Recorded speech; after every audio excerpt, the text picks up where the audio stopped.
the industry-wide secret butchers don't want you to know about.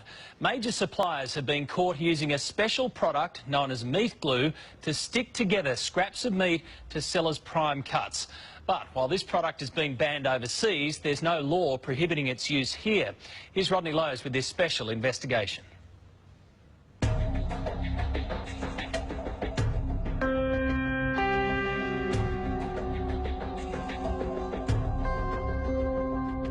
It's the meat industry's dirty secret, a way of turning the scraps too small to sell as a premium steak back into a juicy, plump eye fillet to sell for a premium price. So clever, you'll never tell. Not even an expert can. Before, you didn't even pick that as a join, though, did you? It doesn't even tear through the joint. A bit hard to tell, isn't it? Butcher James Faulkner runs Queensland Natural Beef Company, an organisation dedicated to using as few additives in meat from paddock to plate as possible. But tonight, he's exposing how some parts of the industry are able to trick their customers and use whatever it takes. Yeah. I've just got some fine diced beef and my special enzyme. I'm just going to mix it up a bit. Why have we got the masks on? This is dangerous. See that? Don't breathe that in. This powder is transglutaminase enzyme, otherwise known as meat glue.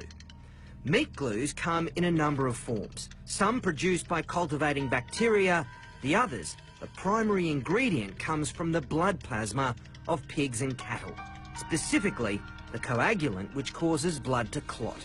In the food industry, it has amazing properties. So just got a little bit here, about a teaspoonful. Yep. Just over the top like that. And with our gloves on, of course, we mix it up. Then roll it in plastic film and refrigerate. 6 hours later, you have a solid piece of meat. And essentially, you've got a reborn, rebirthed eye fillet. More or less, yeah.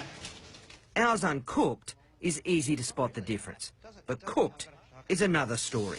Okay, so the meat glue one is on the right, and the real McCoy is on the left.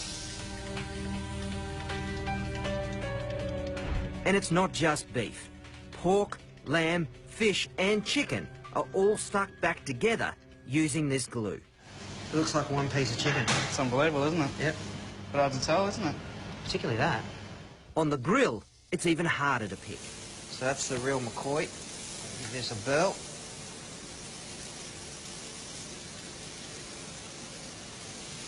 Nice and tender, nicely salted. All right, let's go for the meat glue.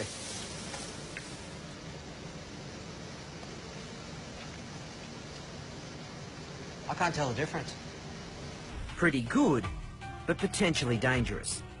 I've sort of got two concerns. One that is well publicised, which is misleading people.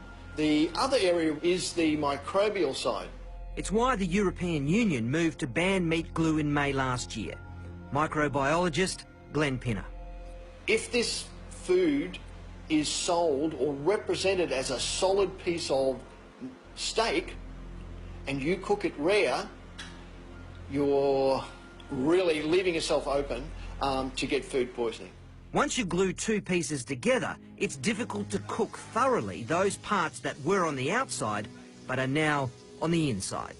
The amount of bacteria on a steak that has been put together with meat glue is hundreds of times higher. We had no idea how guarded a secret this was until we started contacting restaurateurs and butchers to ask them about the use of meat glue.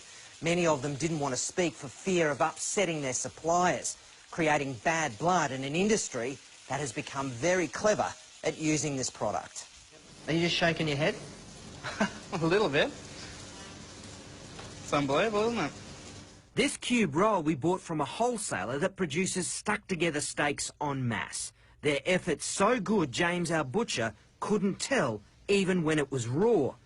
It's even harder in the restaurant, which are some of the biggest users of glued meat. And chances are, unless you're a vegetarian, you're eating it on a regular basis.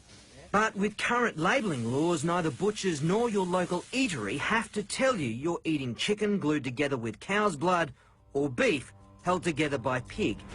It's the same reason they can take low-grade meat and pump it with water and flavour to make it edible. Okay, so just after about a minute or two, we've got quite a lot of moisture out of there. And we've lost almost half a kilo. Then the practice of selling mutton as lamb and old cow as prime cut beef. Like this.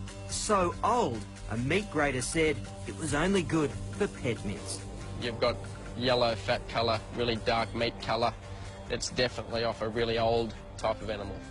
In New South Wales, new labelling regulations have just been introduced to help consumers choose quality meat, but it's not compulsory. So for most of us, picking a quality piece of meat is still a shot in the dark.